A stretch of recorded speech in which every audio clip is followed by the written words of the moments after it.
Hello, Sherlock here with Elementary Airsoft, and today we're going to be doing a little bit of a unboxing first look at the Desert Tech MDRX by Silverback Airsoft. Um, this is sort of going to be unboxing, initial impressions, sort of going over all the exterior and sort of key functions in detail. I will be doing some follow-ups, doing probably a full teardown, looking at internals, talking a little bit about that.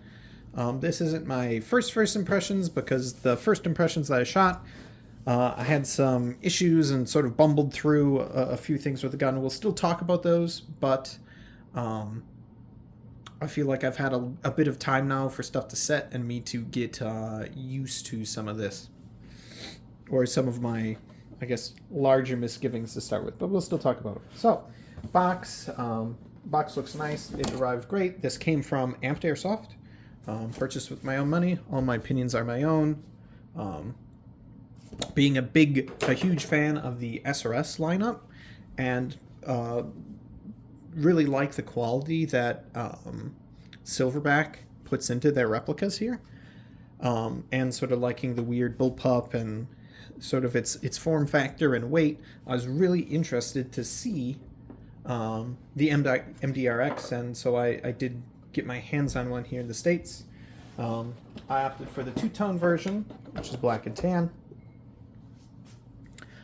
just because I usually end up with just black, and I'm not as big of a fan of just tan, so this was sort of my compromise to go into get a little bit more color, and I honestly don't think it looks bad. I know it's probably not everyone's cup of tea, but that's just going to be personal preference. So, just quick first impressions out of the box. Let's just look on the sides. Nice trade stamped in the handguard. Handguard here is plastic. Lower receiver is plastic. Upper is metal. Patented multi-caliber, West Valley City, Utah, USA.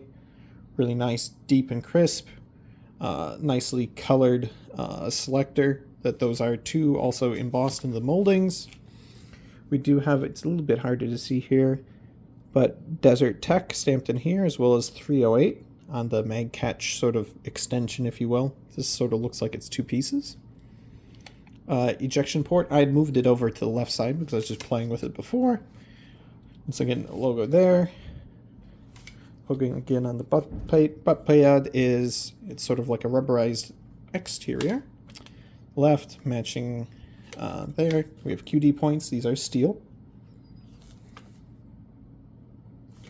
This side, Desert Tech LLC, MDRX, and then my serial number is 340. So it's a fairly early in sequence, but I don't really know how many of these they've pumped out so far. I don't believe it's a super high volume, high selling gun, or that's not its target, at least initially. So side of the gun, so that's the gun. We do in the box get two additional springs, an 80 Newton and a 100 Newton spring. So I'm guessing a 90 Newton is what's in there. I haven't actually shot or chronoed it yet, despite sort of being in and out of it quite a few times. You also get Allen keys for takedown pin tool, a spare trigger board that's semi-auto only, a really nice flash hider with trades. That's going to go on there later, as well as a spare nub and jumper, and this we'll talk about a little bit later when we take a look at how you put in the battery and stuff. It does also come with a very nice manual. Sorry, I still had this still sitting out of the box. This is color, in English, and, you know, pretty detailed. It shows you how to do everything, how to split the gun,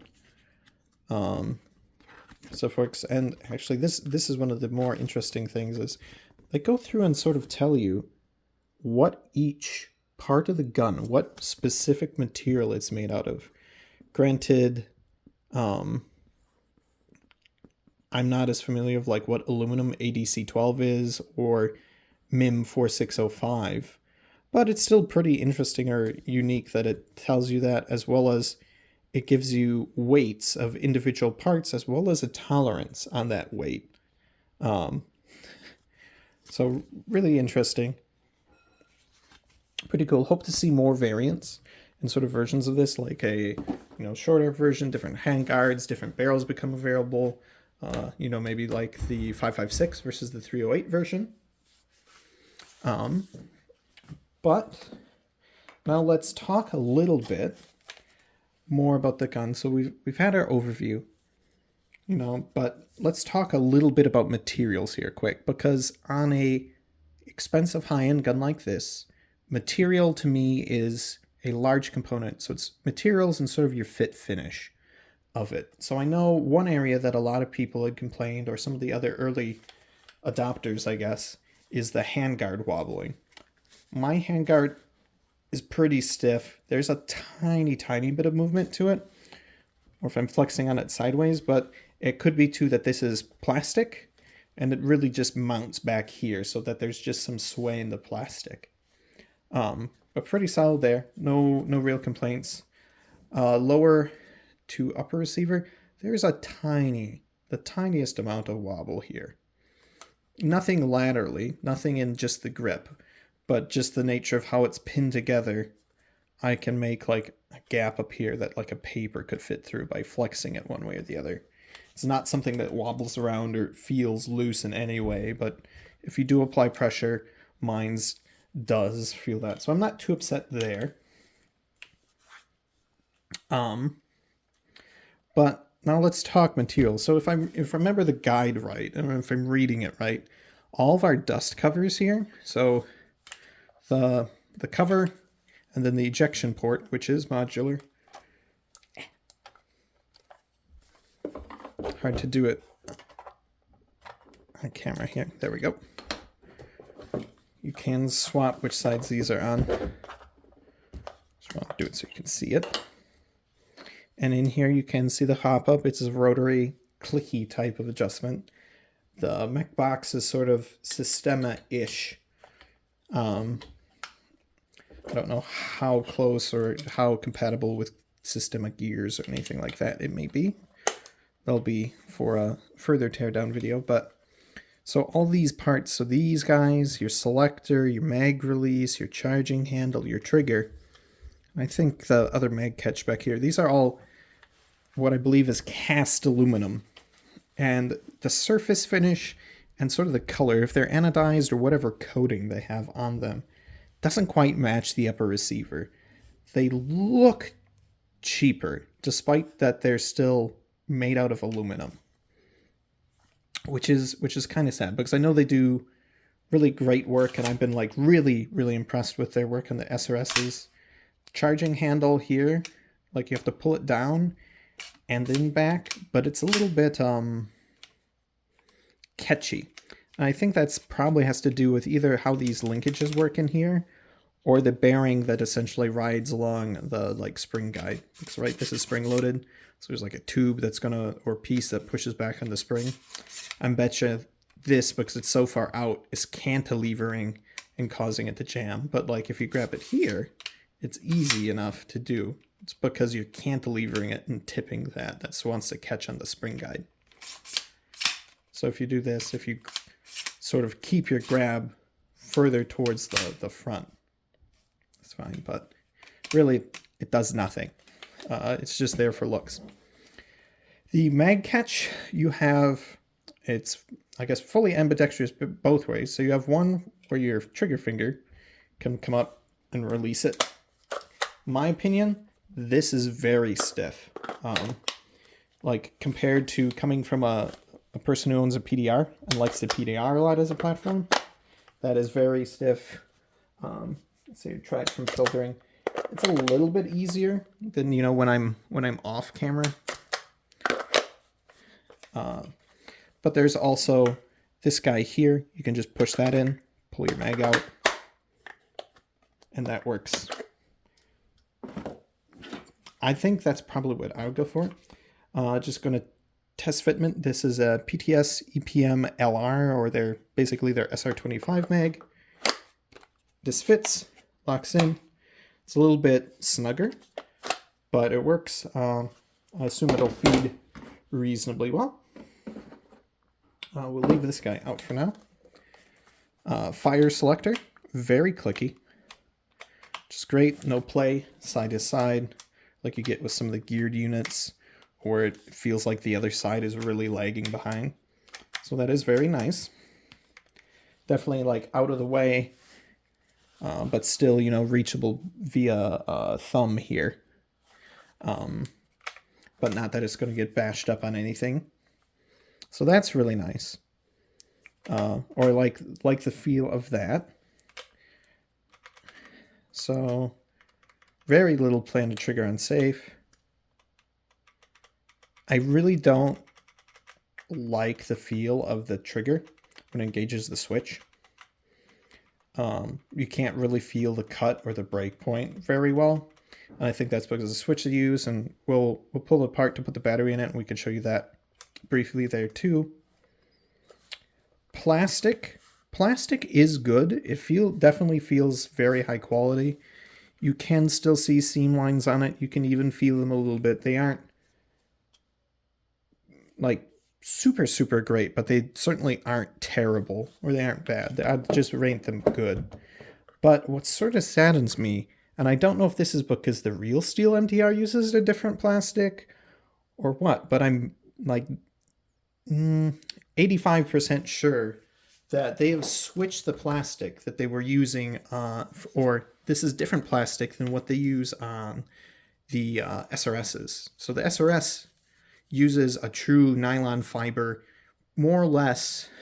I know I can't say like with any certainty that it's the same formula as Magpul, but it reacts, it behaves, it feels very, very much like Magpul plastic.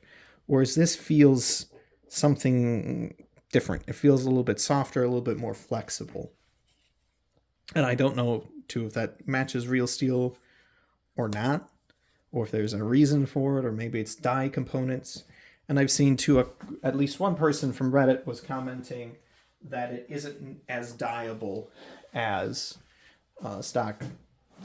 So I'm going to bring in my SRS here just to sort of talk from a comparison point. And I know too, this is the limited edition one, so it's obviously a bit nicer and has fancier machine cutouts and everything's lightened that's humanly possible. But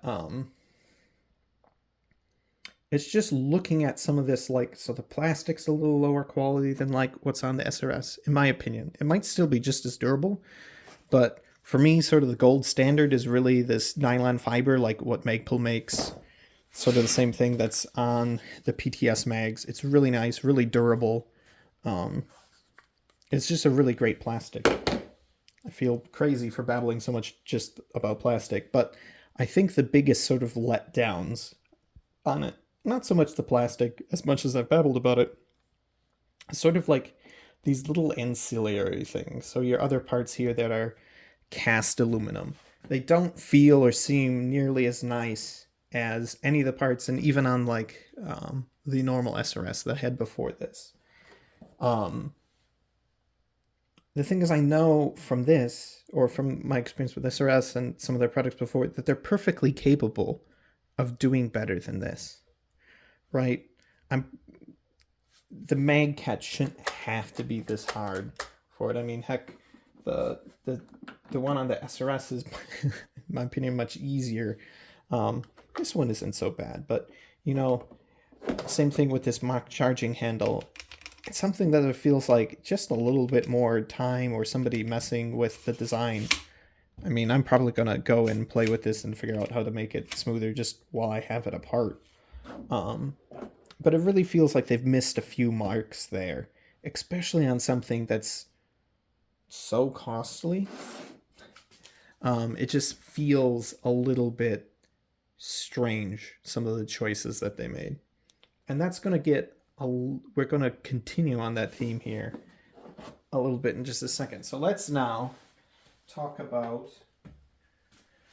battery, how you get in, what sort of battery space is available, because you don't have a lot and your options are very limited. So to get to the battery compartment, I'm going to use our included pin punch tool. And I'm just going to pull all 3 pins. Technically you don't. You only have to pull the rear 2.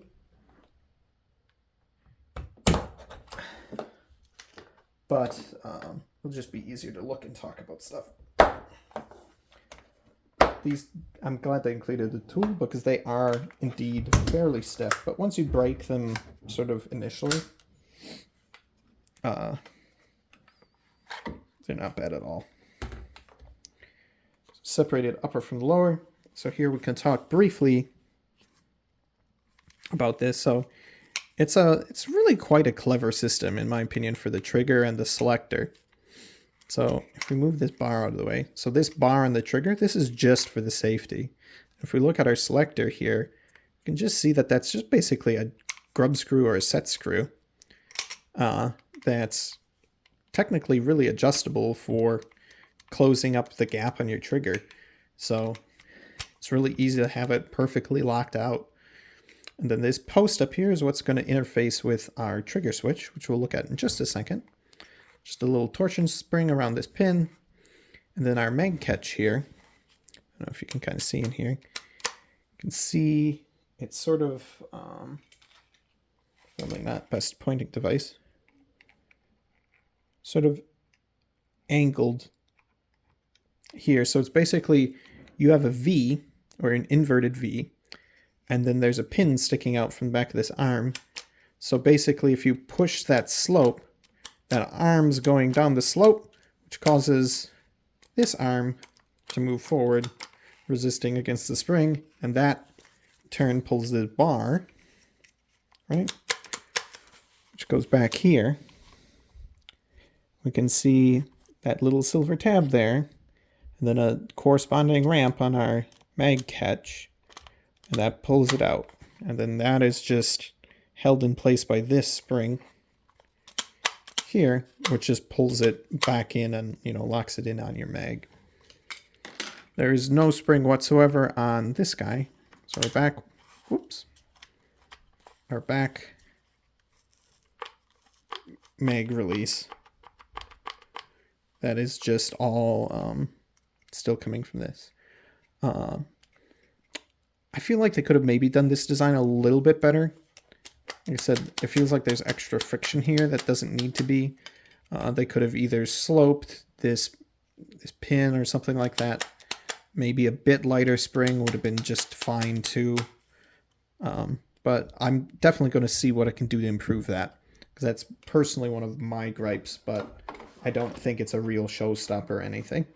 Oh, and one other point to talk about is auto. Here we see this.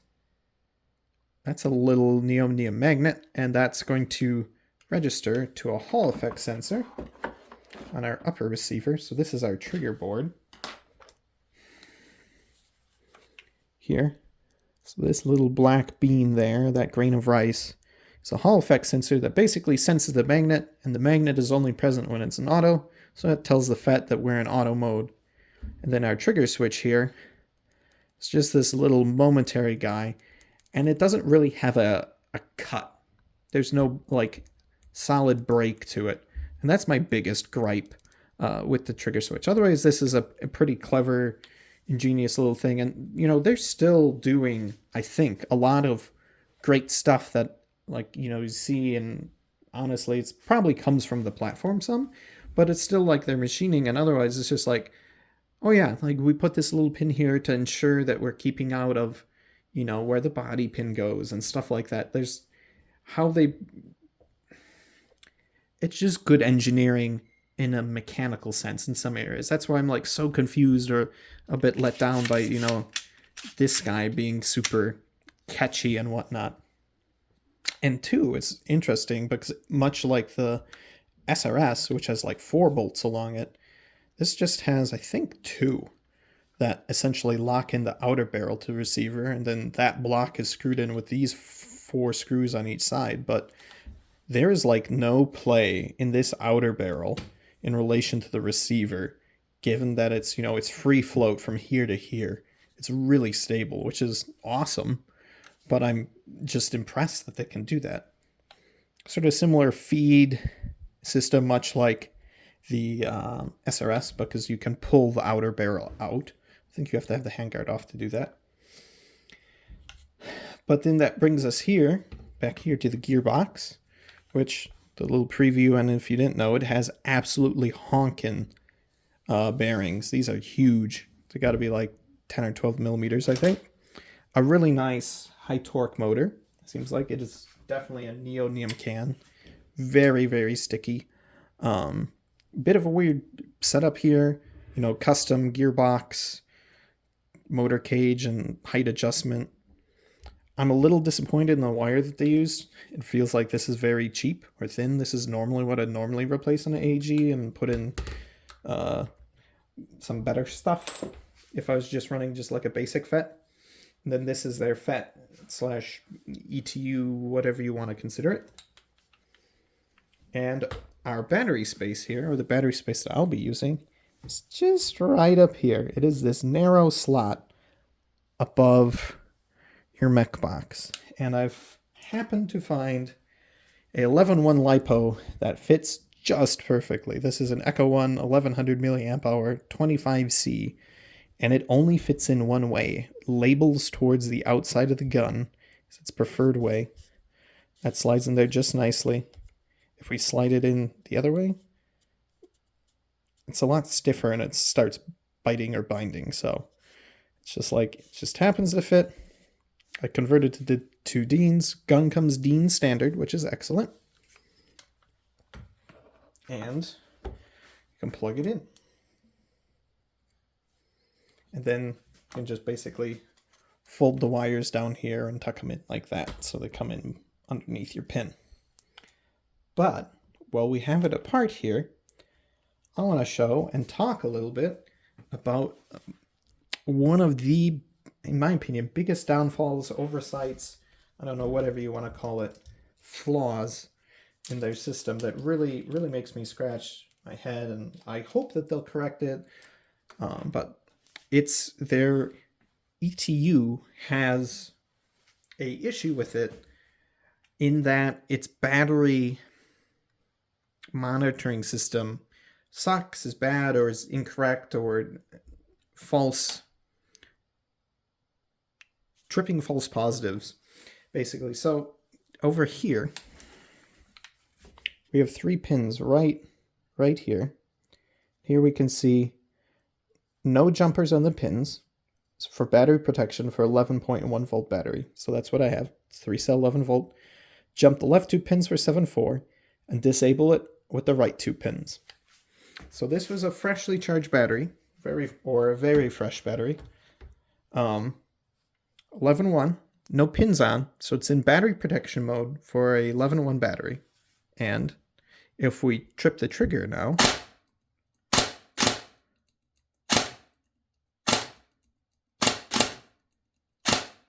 it freaks basically the heck out. It'll still complete its cycles, but it like won't do it whenever you pull the trigger. And now if I jump the last 2 to disable battery protection, it's really snappy.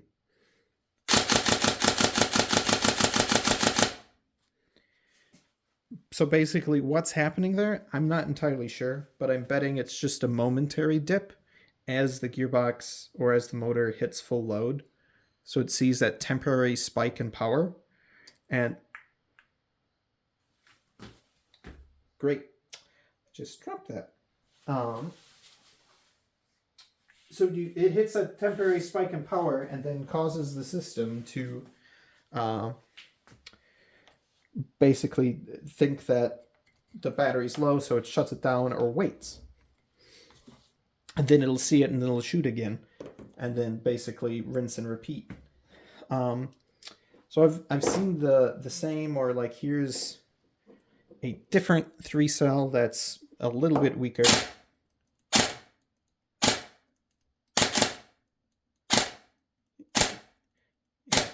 It just behaves all sorts of weird when in battery protection mode and using a 3-cell.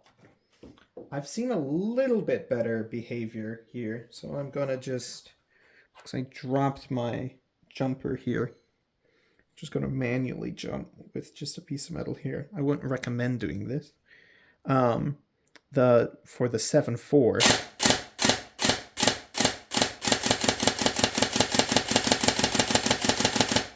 And that seems almost better, which is really confusing. Obviously, it won't work with nothing on there because it's assuming it's 11.1 and it's like, oh, your battery is way too low, dude. Or disabling protection. Should be these two.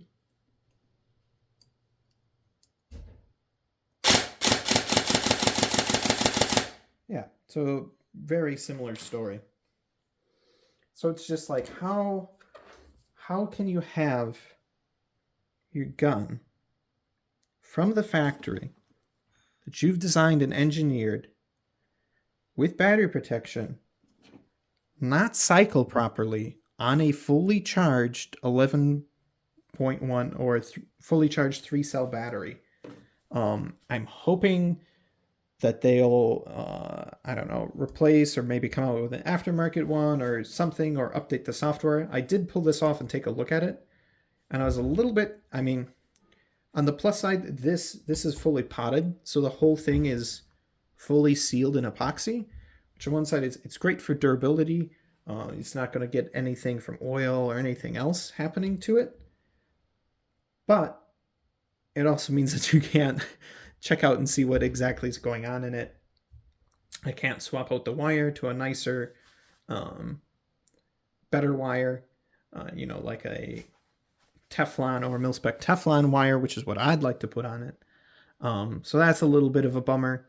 It does look like they have a programming port here, and I was sort of looking at it, and I really do think that is very possible that whatever this issue is, that you can overcome it with programming, but I really doubt that if I ask nicely, they'd give me the code that they're running on it, or the pinout here, or what circuit chip they're running inside, that I could go and look at it or potentially reprogram it and see if I can fix it.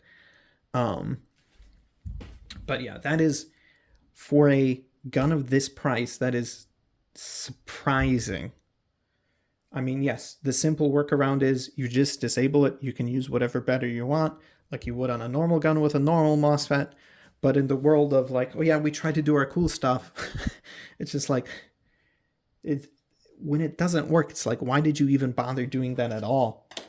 Or how did that make it into production and to customer delivered units on a $600 gun, or a gun that's roughly $600?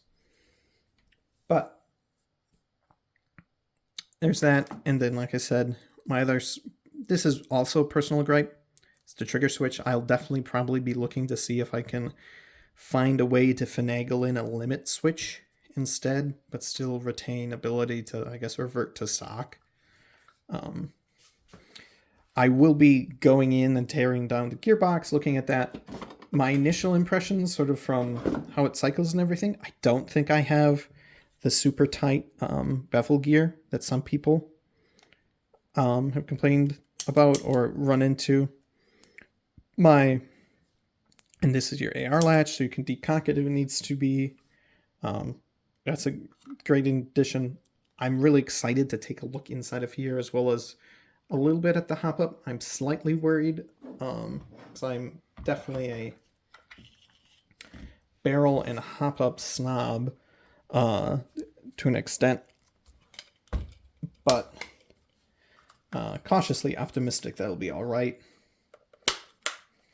I'm usually less of a fan of clicky hop-ups, especially when you're using R-hop or something along those lines, as you'll often find yourself wanting the setting between two clicks, because R-hop is a very sort of sensitive, finite adjustment. But so long as your clicky system goes in very fine increments, I'm much more cool with it.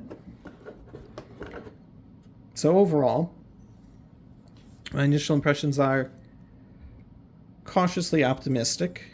There's definitely some shortcomings and some things that I'm really sort of sad and a little bit torn on. Definitely some of the exterior quality of sort of your cast aluminum parts, and I think I'll probably be fine with them so long as the finish is durable. Just how it looks, it's very reminiscent appearance-wise to like stock, like JG or WE, like painted pot metal. I know it's cast aluminum, but I'm like, is it anodized? Is it some sort of other hard coat or not? So I guess we'll see a little bit of that, how it holds up. Hopefully, if not, some third party will make some stuff. I personally, depends on what goes on here. Like I said, I really want to get this lighter. That's a personal gripe.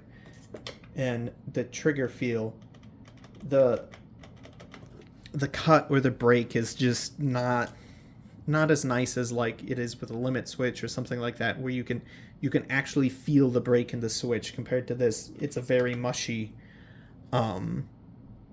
momentary switch with no real break to it. But in terms of performance and, pulling on it, and actually squeezing rounds off, it does feel reasonably well. So, overall, for now, I would call it probably like an 8 out of 10. It is a really unique platform, in my opinion. I like the appearance. I know looks are definitely polarizing. I like the weight, the length. This is quite a short platform in 308. So a lot of fields that would be able to class as a DMR in that realm. Obviously, your field rules are specific. It's bullpup, so you've got a nice, decent barrel length on there.